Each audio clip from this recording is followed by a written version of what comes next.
Welcome viewers to this lecture on Deontological Ethics with special reference to Immanuel Kant. I am Dr. Tarang Kapoor and I teach philosophy. In this lecture, we will be discussing Kant's moral philosophy.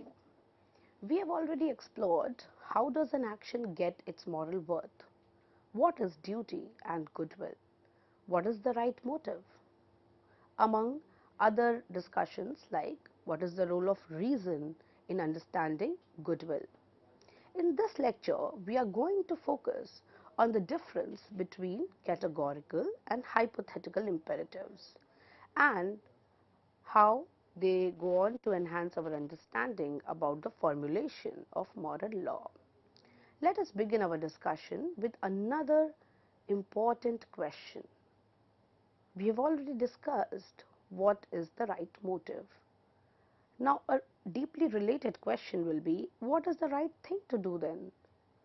For our actions to have moral worth, we must not only act out of right motivation, but also do the right thing. But is morality merely a function of producing good consequences? According to Kant, we may do what gives us good results, but if we do so for the wrong motive, then that action will have no moral worth, as we have discussed it already in the last lecture. But it is important to note at this juncture that it is not only the motive which ought to be right, but we must also do what is right. That is, act itself must be morally right. But the act and the motive are both morally relevant. We must not only act out of duty, that is, having the right motive, but actually according to duty. That is, as per the requirement, we should do what is right. How do we know what is the right thing to do then? Because once we know it, we can try to do it just because it is right. Now, in order to understand this, the right course of action, we need to understand the difference between hypothetical and categorical imperatives. An imperative is a form of statement that tells us to do something. For example, stand up straight, close the door, bring me a glass of water. You ought to be honest. You ought not lie, among others. Now, hypothetical imperatives are rules of conduct that apply to an agent only if that agent has desired a particular end and has chosen to act on that desire. So you desire and then you choose to act on that desire. Hypothetical imperatives take a basic logical form. If you desire X or not X, you ought or ought not do Y. Whether I ought to do Y is entirely contingent or dependent on my wanting to have X. So my desire can be fulfilled only if I follow the action which will lead me to that desire. For example, if I don't want to lose my customers, I should not cheat them. If I want to see the show, I ought to get to the theater at least 15 minutes early. If you want to stay healthy, eat fruits and vegetables. If I want to pass the exams, I ought to study properly. Now let us discuss this example of passing the exams and studying for it. It is clear what I ought to do is a function of two things, namely what I want in order to pass the exams and the means which are necessarily required to achieve this goal. That is studying properly. I can avoid the obligation to study properly by changing my goal. For example, I might not want to pass in exams because I'm interested in some other degree, not in this particular degree. I'm interested in some other skill enhancement, for example. I can decide that I don't want to finish it. Here the oughts are avoidable or contingent. They are contingent or dependent on what I happen to want or the desires which I happen to have, such as maybe other desires can be from the examples we have already taken a while back. Maybe we have a desire to please others, to gain a physical possession, to be disciplined, to be healthy, to be on time. If one is not interested in these outcomes, then the imperative is not binding on them. These oughts are also quite subjective and differ from one person to the other. What I ought to do is always contingent and dependent on my goals and plans. These actions are merely instruments for me. So the hypothetical imperatives are conditional imperatives. Other people ought to do different things than me because they have different goals in mind. So this shows the contingency of the hypothetical imperative. They are obligations only for those who have these goals. The hypothetical imperatives should be contrasted with categorical imperatives. Categorical imperatives explicate the nature of moral obligation. Now, let us look at this quote from Groundwork of the Metaphysics of Morals. Kant says, and I quote, "If now the action is good only as a means to something else, then the imperative is hypothetical. If it is conceived as good in itself and consequently as being necessarily the principle of a will which of itself conforms to reason, then it is categorical." So clearly a categorical imperative should be necessarily originating from the principle of a will of reason. Moral obligations are quite different in nature than the hypothetical imperatives. In fact, the moral obligations are quite demanding on us. If there is something I morally ought to do, I ought to do it, no matter what, whether or not I want to do it, and whether or not it fulfills my desires and goals, or is approved by the society, community, family, and other contingent factors. Moral obligation is not contingent on what I or anyone else happens to want. Categorical imperative as a decision is applied to everyone as a universal moral law. It is not dependent on anyone's interests, desires to make it an imperative. It is the goodwill which demands the moral law. In that sense, it is imperative. It is binding not in the same situation, not in some situations, but for everyone in all situations. In Kant's terminology, moral oughts are thus unconditional or necessary. However, as we have already seen in the case of hypothetical imperatives, if the will is governed by inclination, by desire, or by sense impressions, it does not have the same unconditional demand. Let us see this point again. If the will is governed by reason, it is absolute and unconditional, and therefore admits no exceptions. It is then the moral law, the categorical imperative.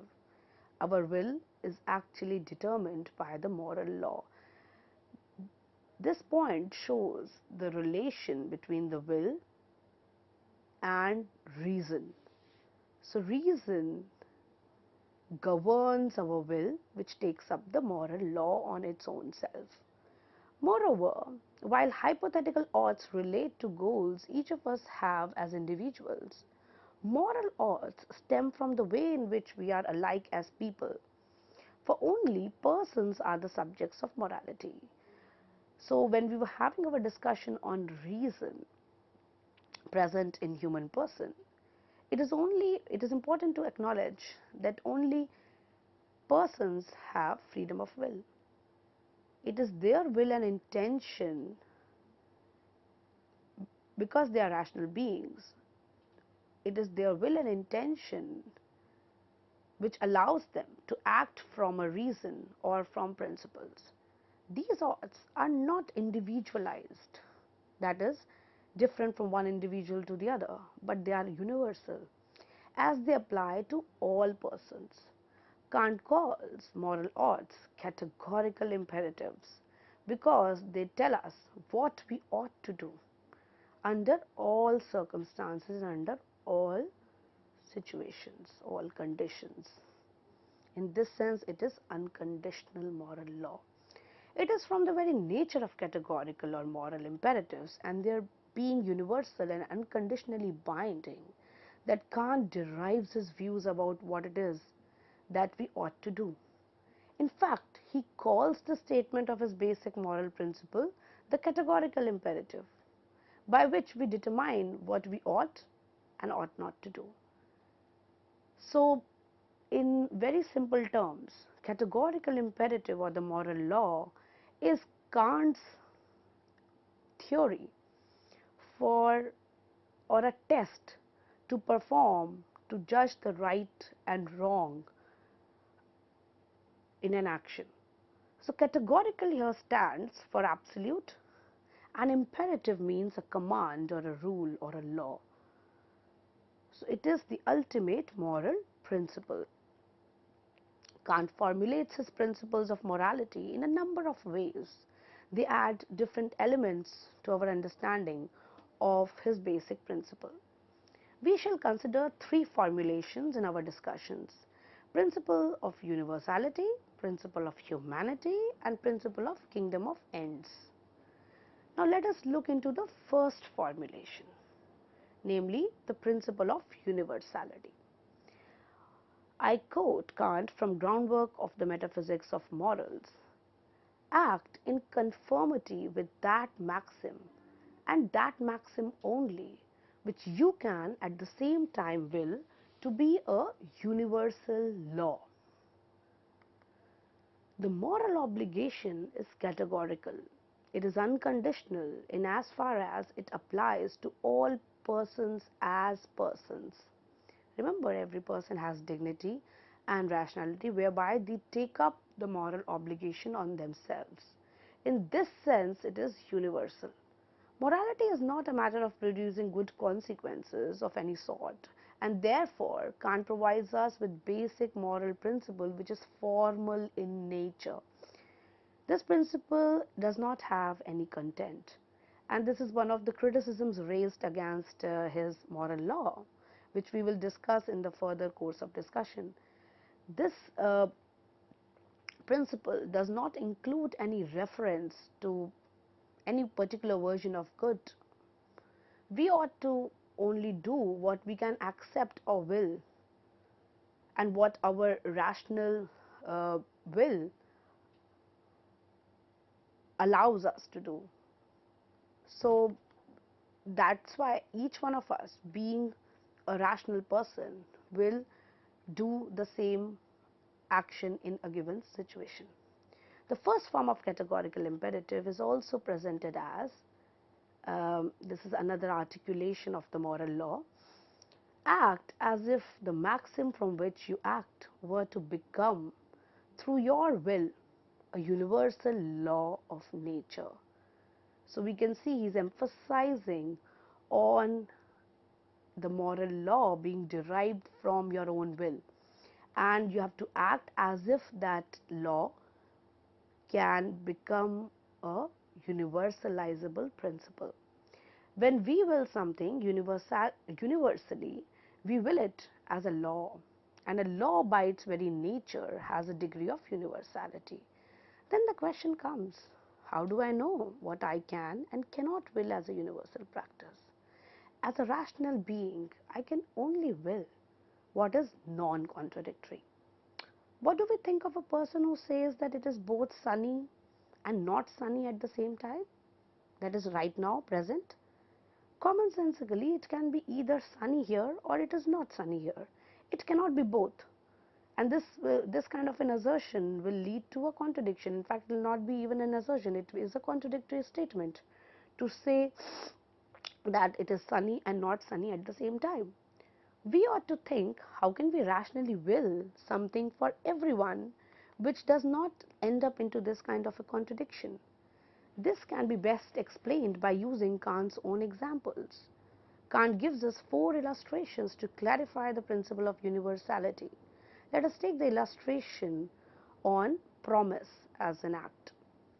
A man finds himself in a position where he needs to borrow some money. In order to get the money, he must repay it within a definite time period. He knows that he will not be able to repay it in the scheduled time.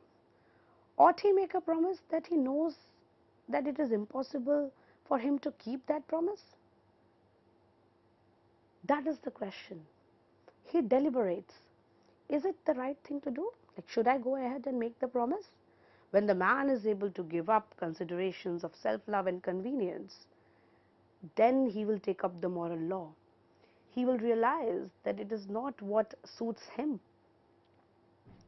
that should decide his course of action. He realizes how contradictory it would be not to keep the promise which he is going to make. No one could borrow and would be willing to lend money if such promises were not held. To see whether it is morally acceptable or not, it should pass the test of categorical imperative. Categorical imperative as the moral law is used to test whether a particular course of action will be right or wrong. So here we should consider whether it is morally permissible for me to make a lying promise in order to save myself from some difficulty. I have to simply ask whether I can will that sort of a thing from everybody else, from all. I must ask whether I could will a general practice in which people who make promises, for example, to pay back some money, made the promise without intending to keep them. So, can this practice be converted into a general practice? That should be my question before I end up taking a decision on that practice. We need to ask ourselves that whether we should lend money to a person if she said she would pay us back, but we knew that she was lying. So, in our personal life, will we ever do this? Knowing that the person is not going to pay me back, will I take that person seriously and, lend money to that person? Given the fact that that person is promising to return it back. If those who made such promises made them falsely, then others would know this and would not believe the promise. In this situation, no one will ever trust anyone. I would not be able to make a promise as no one would believe me. Therefore, I cannot will my maxim to be a universal law. If everyone breaks a promise, promises would even cease to be made. If they are not made, then how can they be even broken? So, what is the reasoning behind this kind of analysis of the action of promise?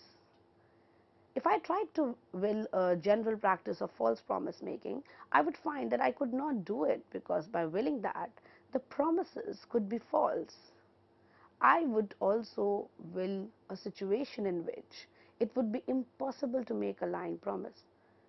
So, am I myself willing a contradictory situation? That's for me to decide. No one could then make a promise, let alone a false promise, because no one would believe anyone, and there will be a chaos. Thus, false promises cannot even exist as a universal practice.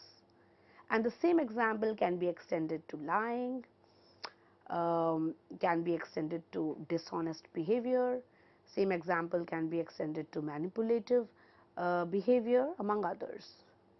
Let us take another illustration, and this is also discussed by Kant, that is the act of suicide. A man, after a succession of misfortunes, feels tired of the life he is living and he contemplates suicide.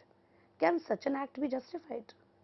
When he tries to universalize a behavior like suicide, it is evident that it cannot be approved. Why? Such a practice could not exist as a system of nature. If everyone were to commit suicide, it would lead to the elimination of the human race itself. So, on the lines of our discussion on promise keeping, we can clearly say that willing to commit suicide cannot become a universal law in the same way.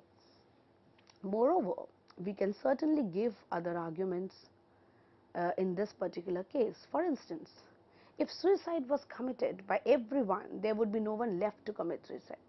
Can we rationally will that our maxim can be can become a universal law? This is the question we have to ask. Remember, a will by definition wills its ends. We cannot will a situation in this case in which it would be impossible for us to achieve our own end, because in this case, if we are not alive, how are we ever going to will about doing a particular action? So this will lead us to ultimate contradiction. Also, according to categorical imperative, a man is morally good not as seeking to satisfy his own desires or to attain his own happiness, but as seeking to obey a law valid for all men and to follow an objective standard not determined by his own desires. It appears to us that it is a law which we appear to follow only for its own sake. Therefore, it is clear that our moral actions should spring not from our impulses but rather from principles that can be universalized. Our intentions should confirm a rational principle. They are good if we could imagine others doing to us what we intend to do to them. So there is also a kind of reciprocity which is an outcome of following a universal maxim. It is the very essence of reason actually to express itself in necessary and universal terms. We can also add unconditional terms here. In this lecture, then, we have very elaborately discussed the difference between hypothetical imperatives on the one hand and categorical imperatives on the other, the role of reason in helping us to define categorical imperative. Also, we have been able to discuss the first formulation of the moral law with the help of illustrations given by Immanuel Kant. We will discuss the other formulations of the categorical imperative, namely the second and the third, which I was discussing while I discussed the first one. The other two are on kingdom of ends and the humanity as an end in itself. These two formulations of Immanuel Kant will be discussed in the forthcoming lectures on Kant's moral law. I come to an end of this lecture. In the coming lectures, we will discuss Kant's moral philosophy. Thank you.